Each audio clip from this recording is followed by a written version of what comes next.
नमस्कार विद्यार्थी मित्र हो, आपल्या सर्वांचेच या आपल्या यूट्यूब चॅनलवर हार्दिक स्वागत आहे. मी गंगाधर हंडे आणि आज आपण या व्हिडिओ अंतर्गत 10वी बोर्ड परीक्षेमध्ये इतिहास व राज्यशास्त्र या विषयांच्या पेपरमध्ये 40 पैकी 40 गुण कसे मिळवावेत ते मिळवण्यासाठी आपणास हा पेपर कसा लिहावा लागेल, त्याचबरोबर आपणाकडून कळत नकळत कोणत्या चुका ज्या होतात त्या चुका कोणत्या होतात आणि त्या आपण कशा टाळाव्यात या सर्व विषयी माहिती आपण या व्हिडिओ अंतर्गत पाहणार आहोत. यामध्ये प्रत्येक प्रश्नातील एक एक उदाहरण घेऊन आपणास समजून सांगितले जाईल. त्यामुळे हा जो व्हिडिओ आहे हा व्हिडिओ आपण शेवटपर्यंत नक्की पहा. त्याचबरोबर बोर्ड परीक्षेच्या दृष्टीने महत्त्वपूर्ण व्हिडिओ आपण या चॅनलवर अपलोड करत आहेत. त्यामुळे आपण या चॅनलला सबस्क्राईब केले नसेल तर नक्कीच सबस्क्राईब करा. तर पाहूया बोर्ड परीक्षेमध्ये आपणाकडून कोणत्या चुका होतात जेणेकरून आपणास कमी मार्क मिळतात. तर त्या चुका टाळण्यासाठी आपण काय करावे लागेल ते आपण पाहूया. तर यामध्ये प्रश्न पहिला अ जो आहे तो म्हणजे दिलेल्या पर्यायापैकी योग्य पर्याय निवडून विधाने पूर्ण करा. हा प्रश्न आपणास 3 गुणांसाठी विचारला जातो आणि यामध्ये आपणास 3 विधाने विचारली जातात. प्रत्येक विधानास 1 गुण असतो. तर आपण पाहूया की आपणाकडून कोणती चूक होते, ती चूक आपण टाळावी. तर त्यामध्ये अशा प्रकारे रिकामी जागा विचारली जाते. त्यामध्ये पहिली जी रिकामी जागा आहे ती म्हणजे सांस्कृतिक आणि नैसर्गिक वारसांचे जतन व संवर्धन व्हावे या हेतूने टिंबटिंब या जागतिक संघटनेने दिशादर्शक तत्वे जाहीर केलेली आहेत. अशा प्रकारे आपणास विधान विचारले जाते. यासाठी 4 पर्याय दिलेले जातात. त्यामध्ये पर्याय क्रमांक अ राष्ट्रसंघ, पर्याय क्रमांक ब संयुक्त राष्ट्र, पर्याय क्रमांक क युनेस्को आणि पर्याय क्रमांक ड विश्वस्त मंडळ. तर हे जे 4 पर्याय आहेत, 4 पर्यायापैकी योग्य पर्याय जो आहे तो योग्य पर्याय रिकाम्या जागी आपणास लिहायचा आहे आणि विधान पूर्ण लिहायचे आहे. विधान असे पूर्ण लिहून जे रिकामी जागा आहे त्याला अंडरलाईन करायचं आहे. म्हणजे अधोरेखित रिकाम्या जागेला अधोरेखित करावयाचे आहे. विद्यार्थी काय करतात की काही वेळेस फक्त युनेस्को एवढेच लिहितात किंवा काही विद्यार्थी हे पूर्ण विधान लिहितात आणि त्या ठिकाणी क एवढेच विधान लिहिले जाते. त्यामुळे त्या विद्यार्थ्यांचे मार्क कमी होतात. तर अशी चूक न करता विधान पूर्ण लिहावे. रिकाम्या जागी जो शब्द आहे तो शब्द लिहून त्या शब्दास अधोरेखित करावयाचे आहे. किंवा काही विद्यार्थी असे लिहितात की क युनेस्को असे पूर्ण लिहिण्याची आवश्यकता नाही. फक्त उत्तर जे आहे ते उत्तरच या ठिकाणी आपणास लिहावे लागेल. अशा प्रकारे तिन्ही विधाने आपणास क्रमाने लिहायची आहेत. विशेष म्हणजे काही विद्यार्थी काय करतात, तर पहिले विधान झाल्यानंतर तिसरे विधान लिहितात आणि परत दुसरे विधान. तर असे न करता क्रमाने पूर्ण तिन्ही विधाने लिहिणे अपेक्षित आहे आणि जी रिकामी जागा आहे त्याला अधोरेखित करून विधान पूर्ण लिहिणे आवश्यक आहे. म्हणजे विज्ञान सारख्या विषयामध्ये फक्त रिकामी पर्याय जरी लिहिला तरी आपणास मार्क मिळतात. मात्र सामाजिक शास्त्र त्यामध्ये इतिहास या विषयामध्ये विधान पूर्ण लिहिणे अपेक्षित आहे.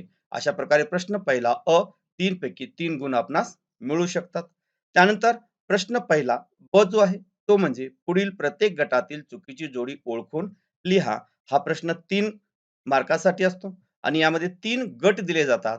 एका गटात 4 जोड्या असतात आणि या 4 जोड्यापैकी एक जोडी आपणास चुकीची दिलेली जाते.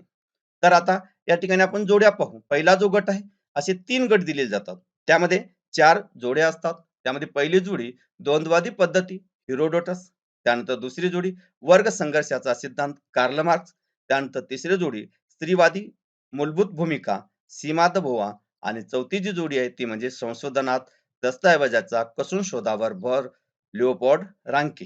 तर विद्यार्थ्यांनी फक्त या ठिकाणी अ टाकून जे चुकीची जोडी एवढे लिहून जी जोडी चुकीची आहे ती जोडी जशास तशी लिहायची आहे. समजा या ठिकाणी 1 क्रमांकाची जोडी चुकीची आहे तर या ठिकाणी चुकीची जोडी अ टाकायचा, त्यानंतर चुकीची जोडी, त्यानंतर एक द्वंद्वादी पद्धती.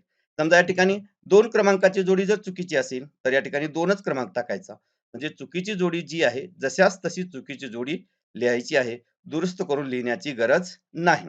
अशा प्रकारे प्रश्न पहिला ब या अ, ब, क असे 3 गट दिले जातात. प्रत्येक गटातील एक चुकीची जोडी आपणास ओळखायची आहे. अशा प्रकारे 3 पैकी 3 गुण आपणास प्राप्त होतील. त्यानंतर प्रश्न दुसरा अ जो आहे तो म्हणजे दिलेल्या सूचनेनुसार कृती करा. या ठिकाणी कोणतीही 2 कृती आपणास करावयाची. हा प्रश्न 4 गुणांचा आहे. तर यामध्ये दिलेली संकल्पना चित्र पूर्ण करा. तर विद्यार्थ्यांसाठी असे एक संकल्पना चित्र दिले जाते. समजा या ठिकाणी महाराष्ट्रातील लोककला, या ठिकाणी 4 लोककला आपणास लिहायचे आहेत.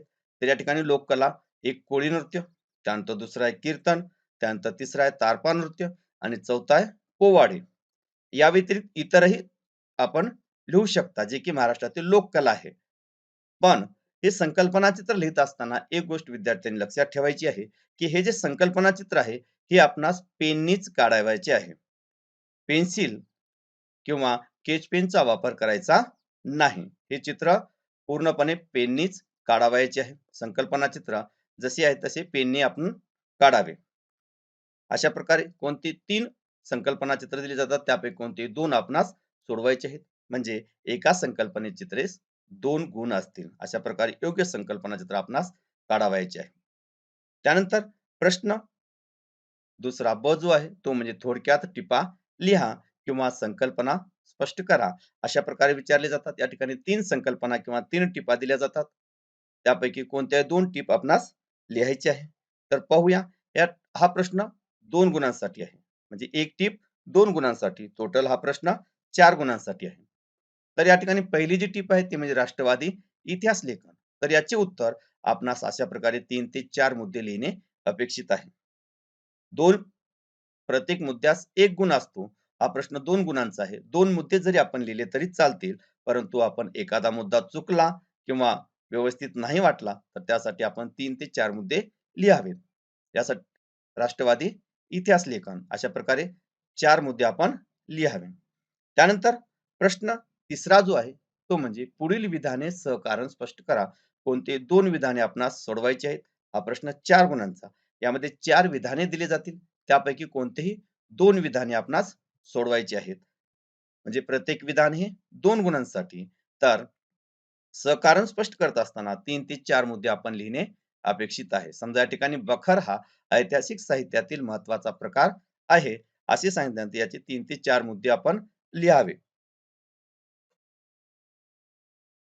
त्यानंतर प्रश्न चौथा जो आहे, तो म्हणजे पुढील उतारा वाचून खालील प्रश्नांची उत्तरे लिहा. हा प्रश्न 4 गुणांचा असेल. यावर यामध्ये आपणास आपल्या पाठ्यपुस्तकातीलच एक उतारा दिला जातो. त्या उतार्याचे आपणास काळजीपूर्वक वाचन करावयाचे आहे आणि या उतार्यावर आधारितच तिन्ही प्रश्न असतात. मग यामध्ये प्रश्न पहिला व दुसरा हा साधारणतः एक एक गुणाचा असतो.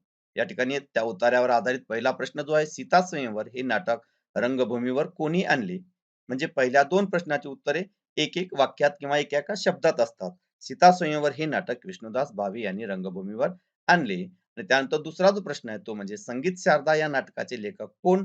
तर याचे उत्तर गोविंद बल्लाळ देवल हे संगीत शारदा या नाटकाचे लेखक आहेत. अशा प्रकारे पहिला व दुसरा प्रश्न हा एक एक गुणांसाठी व तिसरा प्रश्न जो आहे तो 2 गुणांसाठी. थोडासा मोठा, यामध्ये 2 ते 3 मुद्दे आपणास लिहिणे अपेक्षित आहे. अशा प्रकारे 4 पैकी 4 गुण आपण मिळवू शकतो. त्यानंतर इतिहास या विषयातील शेवटचा जो प्रश्न आहे तो म्हणजे प्रश्न 5वा. हा प्रश्न अतिशय महत्त्वाचा आहे. हा सविस्तर उत्तरे लिहा. म्हणजे हा प्रश्न दीर्घोत्तरी प्रश्न आहे. यामध्ये 4 विधाने आपणास दिली जातील. त्यापैकी कोणतेही 2 प्रश्न आपणास सोडवायचे आहेत. हा प्रश्न 6 गुणांचा आहे आणि त्यामुळे हा दीर्घोत्तरी प्रश्न असल्यामुळे हा प्रत्येक प्रश्न हा 3 गुणांचा असेल.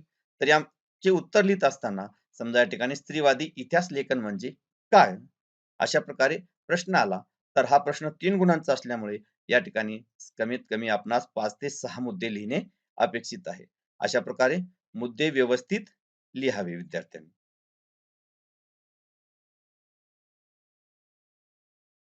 अशा प्रकारे इतिहास या विषयामध्ये 28 पैकी आपण 28 गुण प्राप्त करू शकतो. त्यानंतर राहिला विषय राज्यशास्त्राचा. तर राज्यशास्त्रामध्ये आपण पाहूया.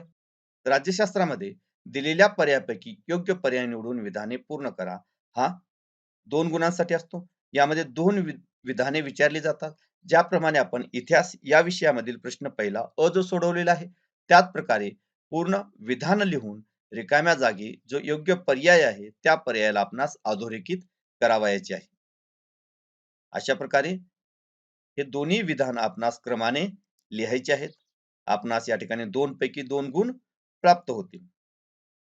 त्यानंतर पुढील जो प्रश्न आहे तो म्हणजे प्रश्न 7वा. पुढील विधाने चूक की बरोबर ते सहकारण स्पष्ट करा. कोणते 2 विधाने आपणास सोडवायचे आहेत? हा प्रश्न 4 गुणांचा आहे. प्रत्येक विधान हे 2 गुणांसाठी. तर यामध्ये 3 विधाने विचारली जातात. त्यापैकी कोणते 2 विधाने आपणास सोडवायची आहे. तर हे विधान सोडवत असताना आपण कोणती काळजी घ्यावी? तर निवडणूक आयोग विशिष्ट प्रसंगी एखाद्या मतदारसंघात पुन्हा निवडणूक घेतो. असे जर विधान आले असेल, तर याचे उत्तर लिहित असताना पहिले जे विधान आहे, पहिले जे आपणास वाक्य लिहायचे आहे, ते वाक्य हे विधान चूक आहे किंवा हे विधान बरोबर आहे असे लिहावे. त्यानंतर कारण लिहून डॅश देऊन खाली समजा वरील विधान बरोबर आहे, तर का बरोबर आहे? त्याचे 2 ते 3 मुद्दे आपण लिहावे किंवा विधान जर चूक असेल, तर का चूक आहे? 2 ते 3 मुद्दे आपण लिहावे. काही विद्यार्थी काय करतात, की असा प्रश्न विचारल्यानंतर डायरेक्ट त्याचे स्पष्टीकरण देतात आणि शेवटी लिहितात हे विधान म्हणून हे विधान बरोबर आहे. तर असे न लिहिता सुरुवातीस हे विधान चूक आहे किंवा हे विधान बरोबर आहे असे योग्य लिहावे आणि नंतरच कारण द्यावे. तुम्ही हे विधान चूक की बरोबर हे सांगितल्यामुळे 1 मार्क आणि कारणास 1 मार्क अशा प्रकारे हा प्रश्न 2 गुणांसाठी असतो.